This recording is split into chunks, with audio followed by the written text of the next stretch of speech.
Okay, so will start with this circuit here. Question क्या दिया हुआ है, ये ऐसा आपका एक सर्किट है और उसके दो टर्मिनल के अक्रॉस एक V amount of potential difference apply किया है। तो सबसे पहला क्वेश्चन तो ये ऑब्वियसली कि हमें C इक्विवेलेंट निकालना है। दूसरा क्वेश्चन क्या है, चार्जेस ऑन ऑल कैपेसिटर्स। समझ में आ रहा है? अच्छा, अभी ये मत बोलना कि हर कैपेसिटर न्यूट्रल होता है, एक साइड में पॉजिटिव होता है एक साइड में नेगेटिव होता है। ठीक है, बेसिकली वो एक प्लेट पे कितना मैग्नीट्यूड का चार्ज है वो चीज हमें इवैल्यूएट करना है for each and every capacitor. Is the question clear? Okay, अभी मुझे ये बताना सबसे पहले तो, अगर हमें इक्विवेलेंट कैपेसिटेंस निकाले तो हम वही करते थे, एक डमी पोटेंशियल डिफरेंस अप्लाई कर देते थे, तो net charge drawn upon the potential difference, हमें कैपेसिटेंस उससे मिल जाता था। समझ में आ रहा है? तो यहाँ पे भी एग्जैक्टली हमें ये करना है। तो सबसे पहले मेरा ये क्वेश्चन होगा, यहाँ पे कितने पोटेंशियल पॉइंट्स हैं? देयर आर, हम इनफैक्ट सर्किट्स में हमेशा ये याद रखो, नॉट ओनली फॉर कैपेसिटर्स, आगे जाके रेजिस्टर्स आएंगे, इंडक्टर्स आएंगे, सॉल्व ऐसे ही करना है। सबसे पहले पोटेंशियल पॉइंट्स निकालो।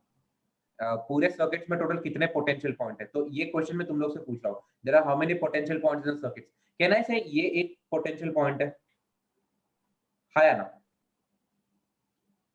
सिंस ये एक ही कंडक्टर से कनेक्टेड है and there is no component, there is only conductors in between, तो ये एक पोटेंशियल पॉइंट है, तो मैं इसे रेफरेंस मान लूंगा, इसे मैं ग्राउंड कर दूंगा। यूजुअली बैटरी का जो नेगेटिव होता है हम उसे ग्राउंड कर लेते हैं। इतना क्लियर है?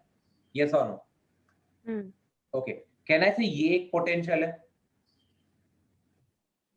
ये सारा का सारा रीजन। तो ऑब्वियसली अगर मैं ये जीरो पोटेंशियल पे है तो ये सारा का सारा पोटेंशियल रीजन जो है वी पोटेंशियल पे रहेगा, बिकॉज इन दोनों रीजन के बीच में डिफरेंस वी का होना चाहिए, पोटेंशियल डिफरेंस। तो ये वाला पॉइंट भी है, ये भी अपना वी पोटेंशियल पे, ये वाला पॉइंट है, ये भी अपना वी पोटेंशियल पे। इतना क्लियर है? यस और नो? ओके, कहना है से ये पूरा रीजन एक पोटेंशियल होगा, ये पूरा रीजन एक पोटेंशियल होगा। मैं इस रीजन को VA बोल देता हूँ और इस रीजन को VB बोल देता हूँ। So this is a potential V, this is a potential 0, this region is at potential VB and this region is at potential VA। इतना क्लियर है सब लोग को, हाँ या ना? हाँ। टीआर रजत? हाँ सर। अभी स्टार्ट कैसे करेंगे हम लोग? मैं बोलूंगा let's say this entire system of capacitance, this entire network of capacitance is drawing a charge of capital Q and I have applied a potential difference of V। तो can I say मेरा जो C equivalent होगा that is simply Q by V, हाँ या ना?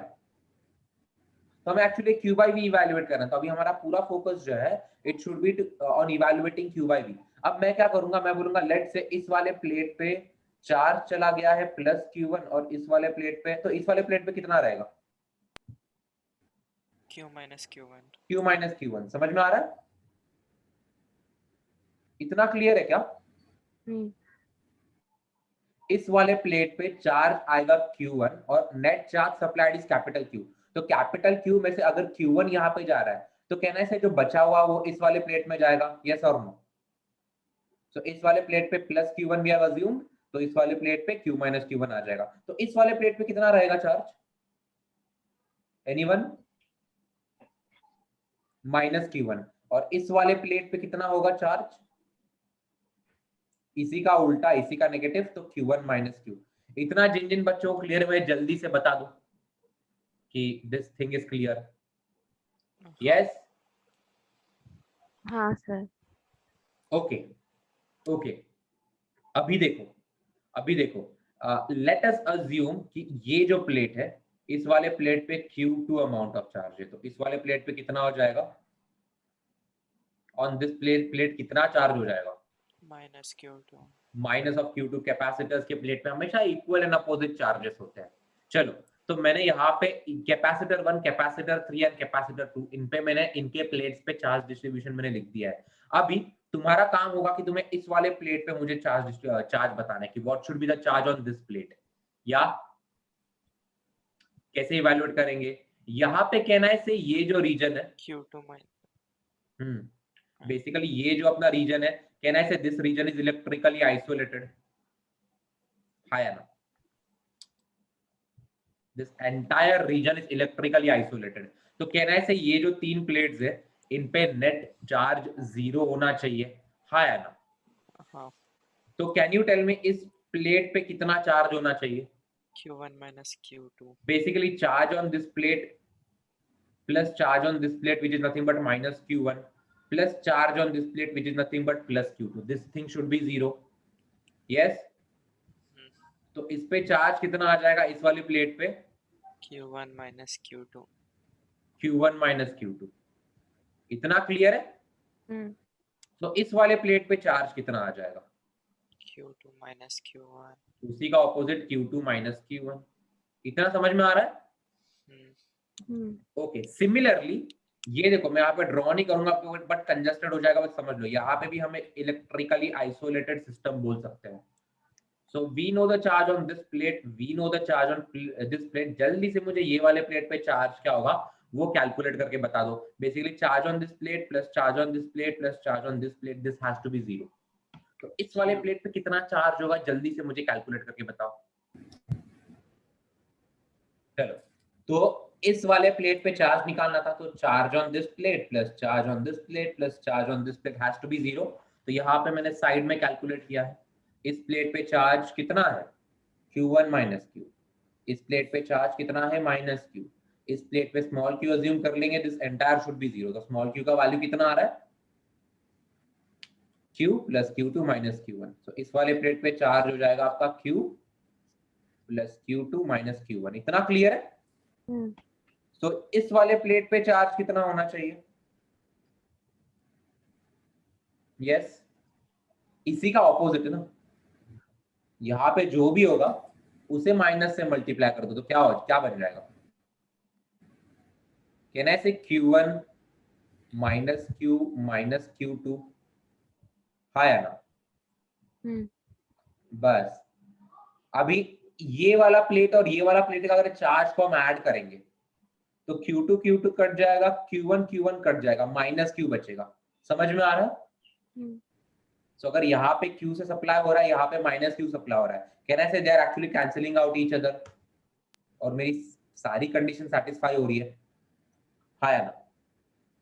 देखो यहाँ से मैं पोटेंशियल डिफरेंस, मेरा जो battery it is supplying Q amount of charge, और यहाँ पे अगर मुझे नेट चार्ज देखना है तो इन दोनों को, ये वाली प्लेट और ये वाली प्लेट, इन दोनों के चार्जेस को मुझे ऐड करना पड़ेगा. If I add the charge, क्या बनेगा मेरा? देखो Q2 माइनस Q2 से कट जाएगा, माइनस Q1 प्लस Q1 से कट जाएगा, बचेगा minus Q.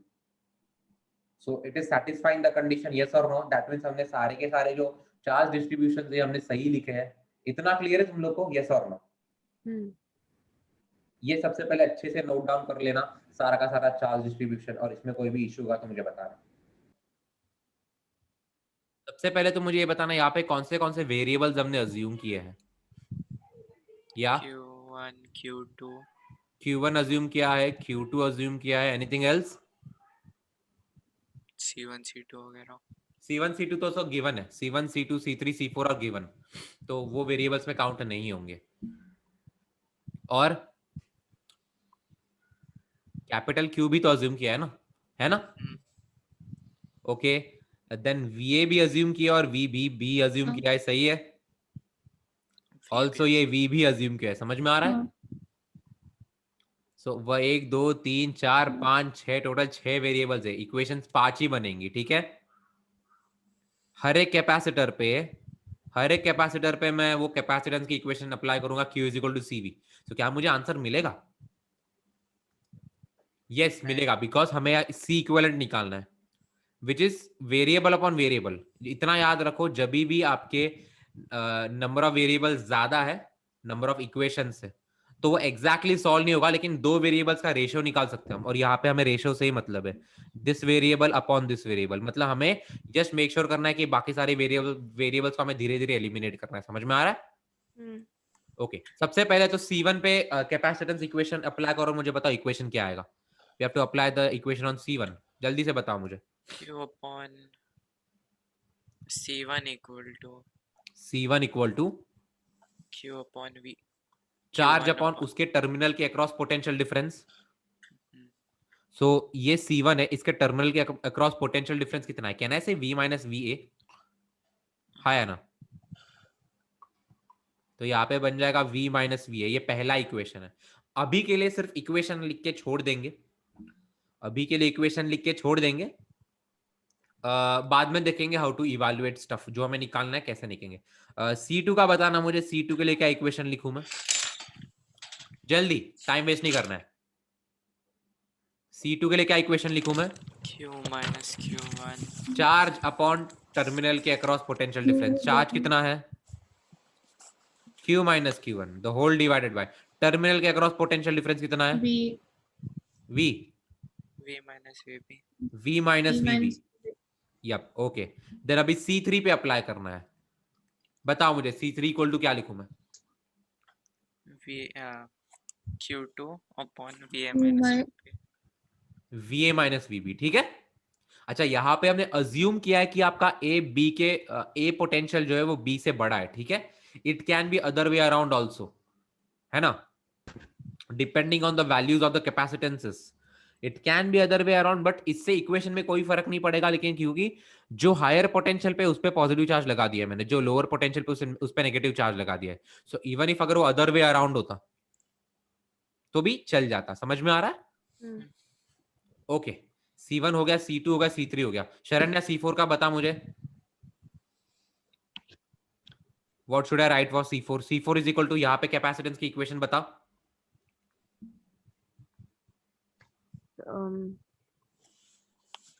Charge upon terminal के across Q2 potential. minus Q what is the charge? Q1 minus Q2 okay, upon potential difference का टर्मिनल अक्रॉस पोटेंशियल डिफरेंस कितना है? V this terminal is at VA potential and हाँ। This terminal is at 0 potential. Okay, okay देखिए grounded है, ये पूरा का पूरा कंडक्टर ग्राउंडेड है, तो ये पूरे सारे के सारे 0 पोटेंशियल पे अपने, तो VA माइनस 0। इतना क्लियर है? हाँ। फाइनली हम C5 के लिए लिखेंगे। टिया, टेल मी C5 की क्या इक्वेशन लिखूं मैं, जल्दी। Q by VB minus 0. What is the charge? Q is the charge, Q plus ये Q2 चार्ज है। minus Q1. Hello, sir. जो पॉजिटिव प्लेट का चार्ज है वो minus लिखना है, Q2. ठीक है। हम्म। तो Q plus Q2 minus Q1 the whole upon, ये टर्मिनल VB पे है, ये टर्मिनल 0 पे है, तो सिंपली VB माइनस 0। तो ये पांचों के पांचों कैपेसिटेंस की मैंने क्या इक्वेशन लिखी है? Is it crystal clear for everyone? है ना? ओके, अभी देखो यहां पे हम स्टार्ट कैसे करेंगे, हमारा ओवरऑल एजेंडा क्या है, और overall agenda is Q by B, ये रेशियो हमें इवैल्यूएट करना है। समझ में आ रहा है? Okay, so you have 6 variables and you have 5 equations. मैंने तुम लोगों को कैसे बताया है, अगर तुम्हारे नंबर ऑफ इक्वेशंस कम है नंबर ऑफ वेरिएबल्स से, तो तुम एग्जैक्टली वो वेरिएबल की वैल्यू नहीं निकाल सकते, बट आप किन्हीं भी 2 वेरिएबल्स का रेशियो निकाल सकते हो। इतना क्लियर है?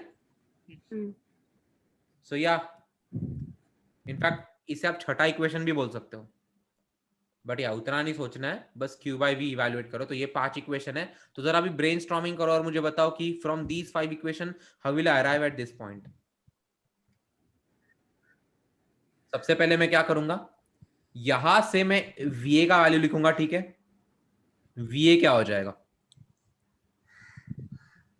Q1 minus Q2 upon C4, सही है। और VB क्या हो जाएगा? Q plus Q2 minus Q1 the whole upon C5। So यहां पे हमने क्या किया, हमने 2 वेरिएबल्स एलिमिनेट कर दिए। We have simply eliminated 2 variables here. तो अभी और ये 2 इक्वेशंस का भी साइड में रहने दो, इन 3 इक्वेशंस पे फोकस करेंगे। जहां जहां पे भी VA या फिर VB दिख रहा है, वहां वहां पे ये चीजें सब्स्टिट्यूट कर दो। ओके, सो अभी मैं क्या करूंगा, सबसे पहले तो मैं C3 लूंगा। सबसे पहले मैं लूंगा C3। तो C3 क्या है हमारा?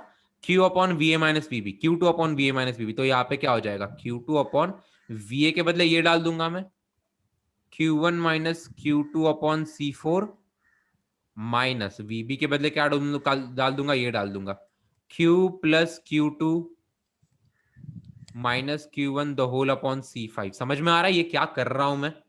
हाँ या ना? यहां से इन दो इक्वेशन से VA और VB जो मिला है वो उठा के सीधा इस इक्वेशन में डाल दिया। That's it. सो अभी हम इस चीज को सिंप्लीफाई करने की कोशिश करेंगे और फिर यहां से कुछ हिंट मिलेगा तो वो इन इक्वेशंस में डालने की कोशिश करेंगे। ओवरऑल मुझे Q/V का वैल्यू चाहिए और जो भी Q/V का वैल्यू आएगा उसमें सिर्फ C1 C2 C3 C4 C5 इनका एक कॉम्बिनेशन होना चाहिए।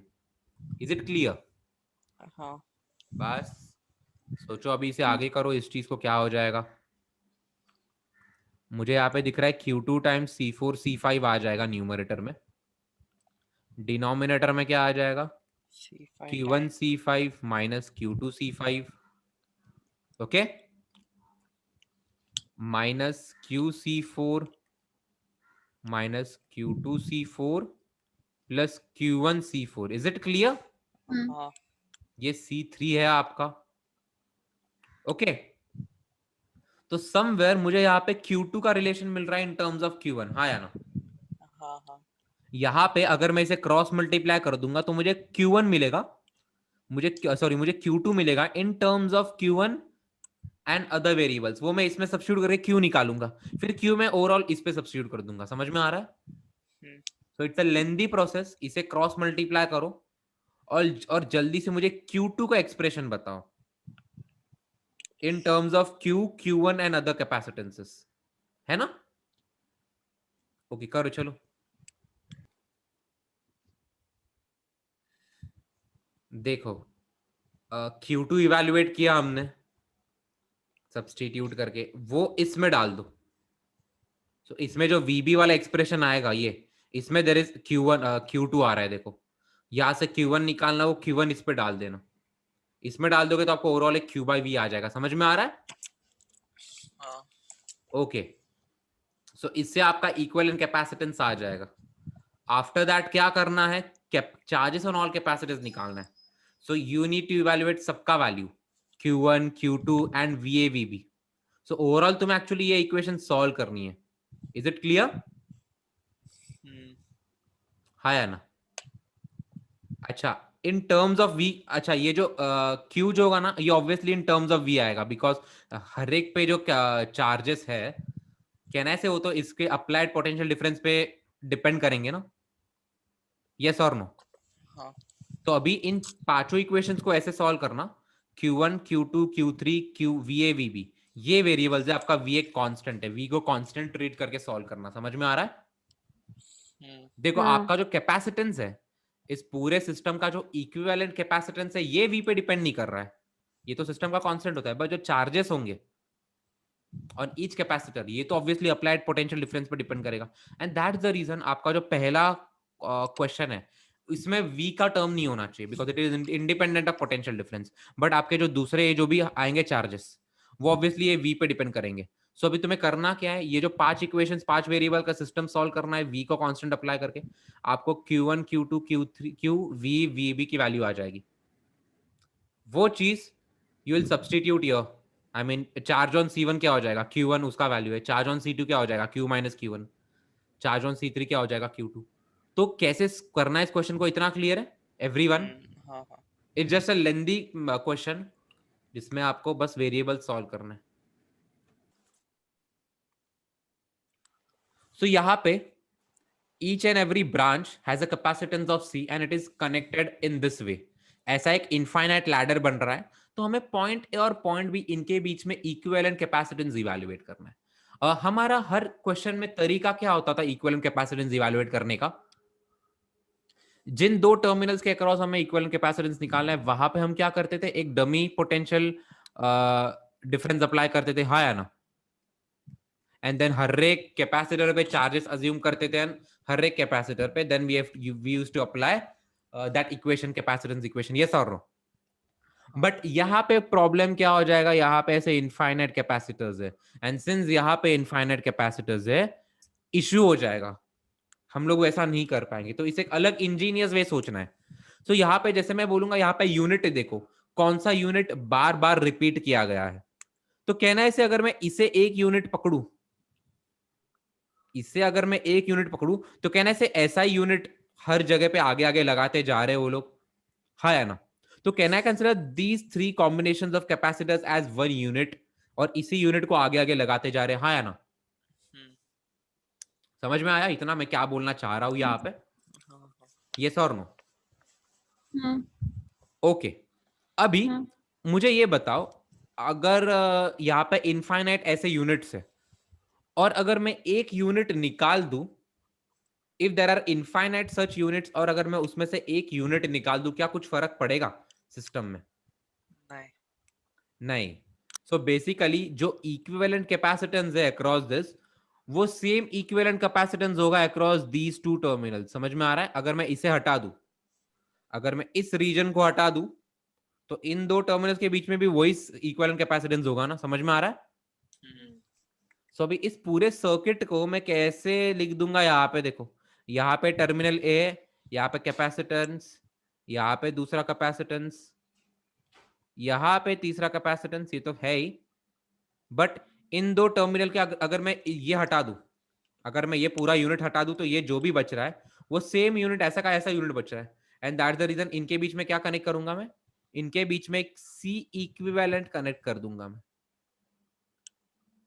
समझ में आ रहा है ये क्या किया मैंने? बेसिकली यहाँ पे जो सी इक्विवेलेंट हमें आने वाला है, वही सी इक्विवेलेंट यहाँ पे आएगा, बिकॉज ये तो एक ही यूनिट है। वो एक यूनिट हटाने से इनफाइनाइट लैडर पे फर्क नहीं पड़ने वाला है, एंड दैट्स द रीजन यहाँ पे सी इक्विवेलेंट आएगा। ठीक है, अभी चलो सॉल्व करना स्टार्ट करते हैं। इसका कैपेसिटेंस है सी, इसका कैपेसिटेंस है सी, इसका भी कैपेसिटेंस है सी। ओके, तो चलो अभी सबसे पहले तो इन दोनों को अभी ये सीरीज पैरेलल में हमने कंबाइन कर दिया है। इन दोनों का कॉम्बिनेशन क्या होना है सी और सी इक्विवेलेंट का? Yes, what is the combination of these? ये दोनों पैरेलल में है ना? हाँ, C plus C क्यों? C प्लस सी इक्विवेलेंट, समझ में आ रहा है? तो यहाँ पे इन दोनों को कंबाइन कर रहा हूं मैं, और यहाँ पे बन जाएगा C प्लस सी इक्विवेलेंट। यहाँ पे again we have C and C, and यहाँ पे टर्मिनल B। कहना है अब ये C प्लस सी इक्विवेलेंट, और ये तीनों के तीनों अपने इसमें है, सीरीज में है। तो कहना है मुझे रेसिप्रोकल लेके ऐड करना पड़ेगा। हाँ। सो यहाँ पे जो 1/CAB है, which is it is nothing but 1/C equivalent, और ये चीज किसके बराबर होगा? एक तो 1/C plus 1/C plus C equivalent plus 1/C। समझ में आ रहा है ये क्या कर रहा हूं मैं? हाँ हाँ। ये तीनों कैपेसिटर्स को मैं सीरीज में ले रहा हूं। इतना क्लियर है एवरीवन? तो यहाँ पे इक्वेशन क्या बन रही है? इक्वेशन यही बन रही है, 1/C equivalent is equal to 1/C plus 1/C 2/C कर दूंगा मैं, plus 1/C plus C equivalent. समझ में आ रहा है? अभी यहाँ पे C इक्विवेलेंट आपका क्वेश्चन है, हमें C इक्विवेलेंट निकालना है, और आपका C गिवन है। समझ में आ रहा है? सो इसका C इक्विवेलेंट का वैल्यू निकालो इन टर्म्स ऑफ C। इतना क्लियर है, हाँ या ना? हाँ। तो कैसे सॉल्व करेंगे इसे? देखो, क्रॉस मल्टीप्लाई ही करना पड़ेगा। 1/C equivalent will be 2 times C plus 2 times C equivalent plus C the whole upon C into C plus C equivalent। yes or no? अभी मैं क्रॉस मल्टीप्लाई कर दूंगा यहाँ पे, C square plus C equivalent, ये जो यहाँ पे मल्टीप्लाई करो यहाँ पे लेके जा रहा हूँ, is equal to 2C square times C equivalent plus 2 into C equivalent का स्क्वायर। ये मैंने क्या किया, समझ में आया? यस और नो? हाँ हाँ। क्वाड्रेटिक में करना है इसे। आपका C यहाँ पे कांस्टेंट है, C इक्विवेलेंट वेरिएबल है, तो ये साइड को मैं पॉजिटिव साइड अज्यूम करूंगा, C इंटू C इक्विवेलेंट का स्क्वायर। ठीक है, अभी यहाँ पे देखो, जहां पे C इक्विवेलेंट का एक ही टर्म है, आपका x का टर्म बन जाएगा क्वाड्रेटिक में, तो यहाँ पे क्या हो जाएगा? Plus 2C square minus C times C equivalent minus C square. समझ में आ रहा है ये मैंने क्या लिखा है? बेसिकली इस फॉर्म में ले लो इसे, it is ax square plus bx plus c is equal to 0। समझ में आ रहा है ना? इसे मैंने क्वाड्रेटिक के स्टैंडर्ड फॉर्म में कन्वर्ट कर दिया, तो यहाँ पे a आपका 2 है, b आपका 2c स्क्वायर माइनस c है, and c is your c square minus c square. समझ में आ रहा है? यहाँ पे मैंने और यहाँ पे C इक्विवेलेंट आपका x है, तो यहाँ पे सिंपली क्वाड्रेटिक का फॉर्मूला अप्लाई कर दो। C इक्विवेलेंट क्या हो जाएगा, आपको ये फॉर्मूला अप्लाई करना है, माइनस बी प्लस और minus square root of B square minus 4ac by 2a। तो यहाँ पे b के बदले क्या है, 2c square minus c plus और minus square root of b के बदले ये चीज आ जाएगा यहाँ पे 2c स्क्वायर माइनस c का whole square minus 4 into a के बदले क्या आ जाएगा 2 इंटू c के बदले क्या आ जाएगा माइनस c स्क्वायर। तुम लोगों को समझ में आ रहा है यहाँ पे क्या कर रहा हूं मैं, the whole upon 2a, so 2 into 2। इतना क्लियर है each and every one of you, yes और नो? हाँ बस अभी इस चीज को आगे सॉल्व करना है।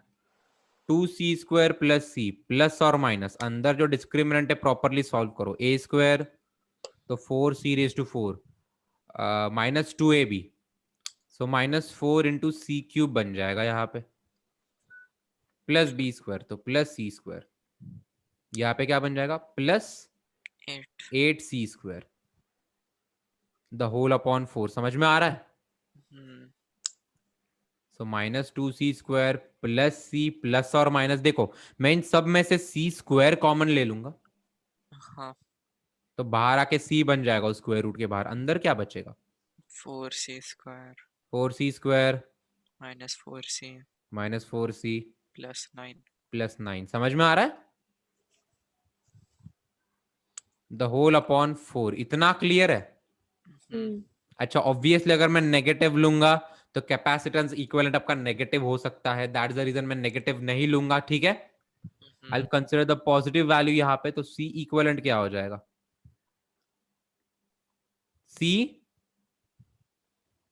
Minus 2c square plus c times ये अंदर वाली क्वांटिटी। समझ में आ रहा है?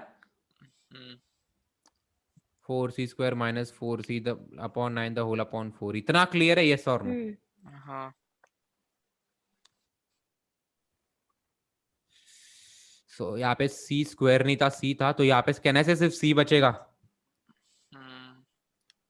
तो 2c equivalent square plus c times c equivalent minus c square is equal to 0। अभी सॉल्व करो, क्या आ जाएगा आपका c इक्विवेलेंट, यहाँ पे माइनस बी प्लस और minus square root of B square minus 4ac, तो c square minus 4 into 2 into minus c square the whole upon 2a, तो मतलब 4। समझ में आ रहा है? सो माइनस c प्लस और माइनस, यहाँ पे देखो c square plus 8c square है ना, कहने से 9c स्क्वायर बचेगा, हाँ उसका स्क्वायर रूट बन जाएगा 3c/4। इतना क्लियर है? अगर मैं माइनस 3c लू तो नेगेटिव बन जाएगा कैपेसिटेंस, जो नहीं है तो हमें प्लस वैल्यू ही लेना है, तो C इक्विवेलेंट क्या बन जाएगा यहाँ पे, c/2। यप यहाँ पे 3c माइनस c/4 ले लेंगे, 2c/2 which is nothing but c/2। समझ में आ रहा है? तो आपका इक्विवेलेंट कैपेसिटेंस इस केस में c/2 है। Is it clear everyone? हाँ गुड, नोट डाउन कर लो। So let's say we have a capacitor here और हमें उसके दो प्लेट्स के बीच के फोर्स को इवैल्यूएट करना है। So we'll consider a parallel plate capacitor here। ये आपका ये प्लेट है, ये आपका एक प्लेट है, ये आपका दूसरा प्लेट है। लेट्स से इस पे चार्ज है प्लस क्यू और इसका टोटल क्रॉस सेक्शनल एरिया है ए। इस पे चार्ज है माइनस क्यू और इसका भी क्रॉस सेक्शनल एरिया ए ही होगा, और दोनों के बीच में डिस्टेंस है डी। और अभी हमें इवैल्यूएट करना है कि इनके बीच में फोर्स कितना है। तो फोर्स इवैल्यूएट करने के लिए सबसे पहले विल सी फील्ड कितना है। समझ में आ रहा है? तो अभी इस प्लस क्यू को रेफरेंस लो, और ये प्लस क्यू के कारण यहां पे इलेक्ट्रिक फील्ड कितना हो जाएगा, electric field due two plus Q कितना होगा, 2kq/d।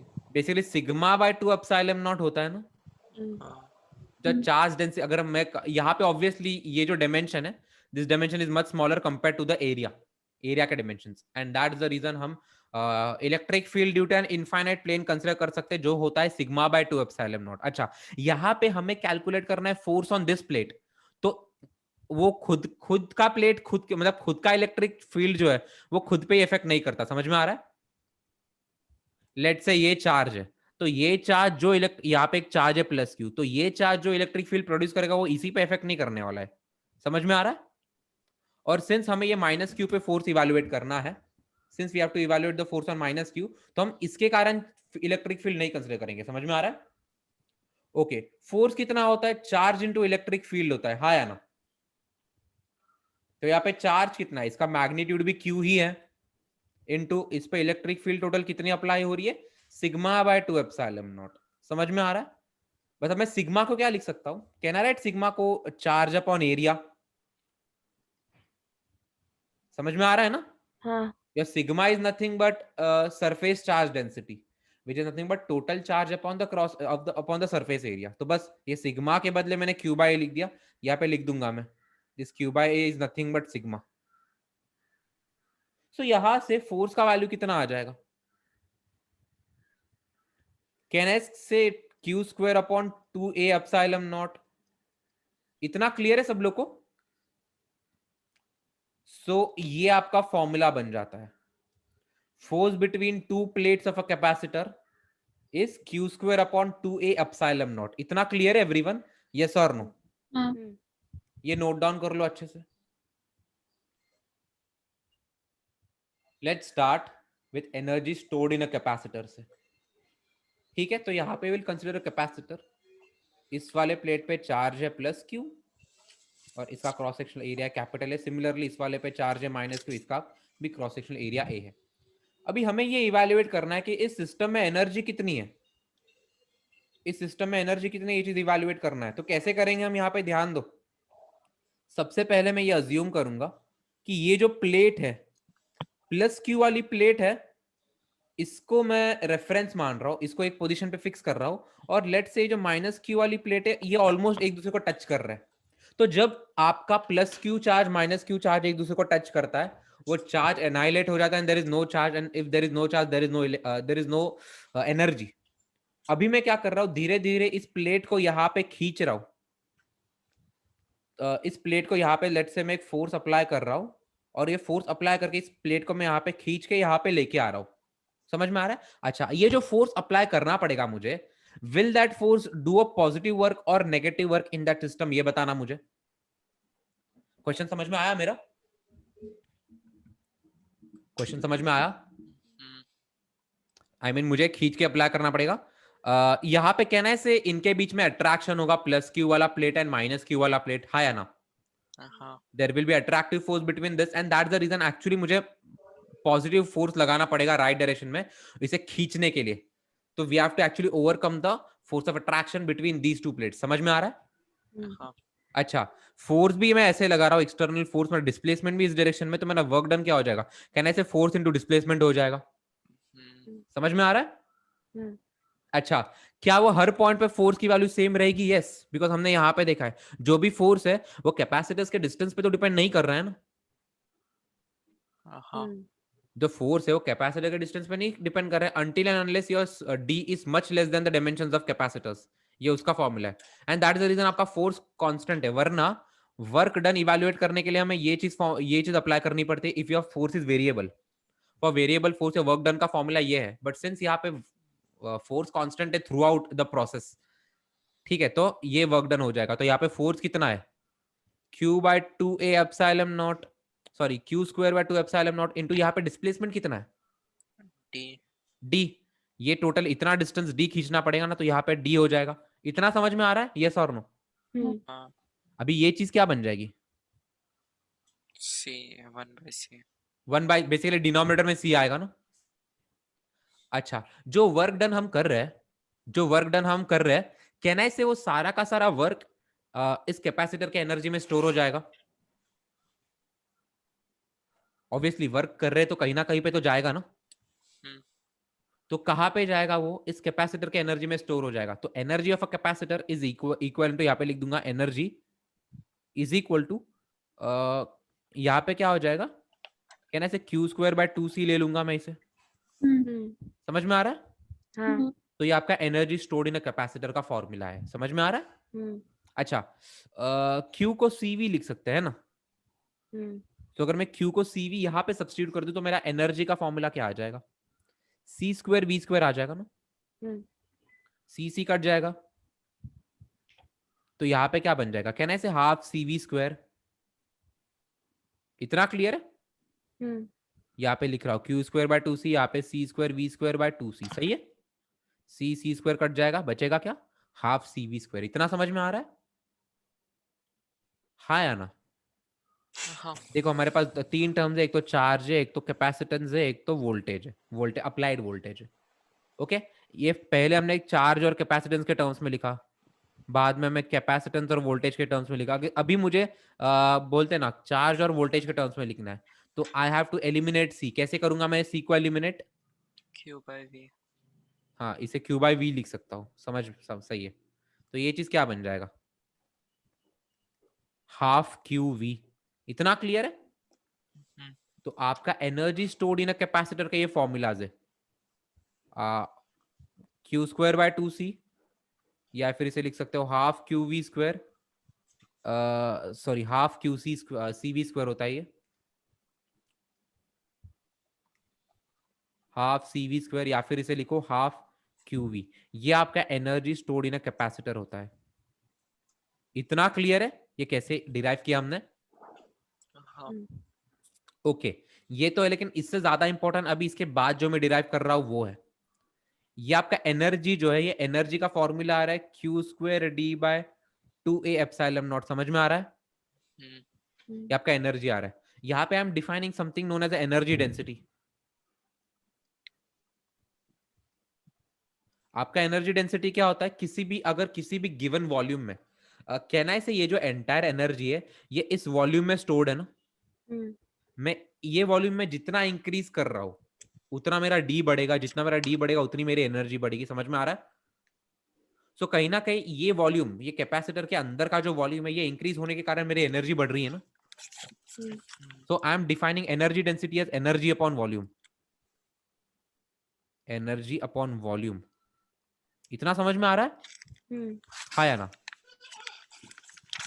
ओके, तो यहां पे टोटल एनर्जी कितनी है इस वॉल्यूम में? Q²B/2A∈0 डिवाइडेड बाय ये जो पूरा रीजन है, इस पूरे रीजन का वॉल्यूम कितना है? 80. Area of cross sectional into total distance, सही है? तो ये डिवाइड हो जाएगा आपके AD से। यहां पे जितना मैंने लिखा है इतना समझ में आ रहा है सब लोग को? हाँ. एनर्जी डेंसिटी को मैं स्मॉल यू से रिप्रेजेंट कर रहा हूं। यूजुअली एनर्जी को कैपिटल यू से और एनर्जी डेंसिटी को स्मॉल यू से रिप्रेजेंट कर देते। यहां पे लिख दूंगा मैं स्मॉल यू। क्या हो जाएगा ये चीज? Q² और डी कट जाएगा ना, हाँ. यहाँ पे क्या आ जाएगा? Q²/2A²/0. इतना क्लियर है एवरीवन? ओके, इलेक्ट्रिक फील्ड कितना होता है? σ/2ε0 होता है ना, और सिग्मा क्या होता है आपका? Charge upon area.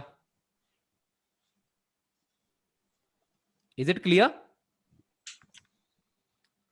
आपका एक्चुअली यहाँ पे मुझे कैपिटल ई नहीं लिखना चाहिए because this actually represents electric field, तो इसके बदले में यू लिखूंगा, एनर्जी लिखूंगा। समझ में आ रहा है? Usually since it's potential energy ना, तो पोटेंशियल एनर्जी को हम कैपिटल यू से ही रिप्रेजेंट करते हैं, that is actually a better notation. तो यहाँ पे हर जगह पे तुम लोग ही कैपिटल यू कर दो। ओके, अच्छा फाइन। यहाँ पे क्या, क्योंकि कैपिटल ई को usually we use for electric field. अभी यहाँ पे देखो मैं क्या कर रहा हूँ, मेरा Q/A किसके बराबर हो जाएगा? 2ε0 इंटू इलेक्ट्रिक फील्ड है ना। सो ये जो Q/A है इसके बदले ये सब्सटीट्यूट कर दो, तो हमें एक्चुअली स्क्वायर करना पड़ेगा। तो सॉरी यहाँ पे स्मॉल यू है, small you is your energy density. Actually कितना हो जाएगा आपका एनर्जी डेंसिटी इस केस में? 2ε0 4ε0 square E² the whole upon 2ε0, सही है? इतना क्लियर है ये क्या कर रहा हूं मैं? हाँ. अच्छा, यहाँ पे एक्चुअली थोड़ा गलती क्या किया हमने, इस पूरे रीजन में एक्चुअली इलेक्ट्रिक फील्ड आपका Q बाय एप्सिलॉन नॉट है, Q बाय 2 एप्सिलॉन नॉट नहीं है ना? 2 नहीं आएगा इस रीजन में, my bad, it's only Q by epsilon not, because इसका इलेक्ट्रिक फील्ड और इसका इलेक्ट्रिक फील्ड दोनों एड अप हो रहे हैं ना इसके अंदर, हाँ हाँ तो Q by epsilon not actually 2 नहीं है, तो यहाँ पे 2 नहीं आएगा, तो यहाँ पे 4 नहीं आएगा, ठीक है? फाइनली आपका फॉर्मूला क्या बन रहा है? एप्सिलॉन नॉट है स्क्वायर कट, आपका एनर्जी डेंसिटी का फॉर्मूला क्या बन रहा है? Half epsilon not E square, इतना क्लियर है? And this thing is nothing but energy density का formula, and this thing is applicable for all electric fields, not only just for capacitors, it is applicable for और electric fields. अगर किसी भी reason में अगर कोई electric field present है तो उसकी energy density is given by half epsilon not, और उस पॉइंट पे जितना भी इलेक्ट्रिक फील्ड होगा उसका मैग्नीट्यूड का स्क्वायर। समझ में आ रहा है? This thing is extremely extremely important formula, ये चीज आपके मैग्नेटिक फील्ड में भी आएगा, बट इलेक्ट्रिक फील्ड का energy density is half epsilon not E square, इतना नोट डाउन कर लो।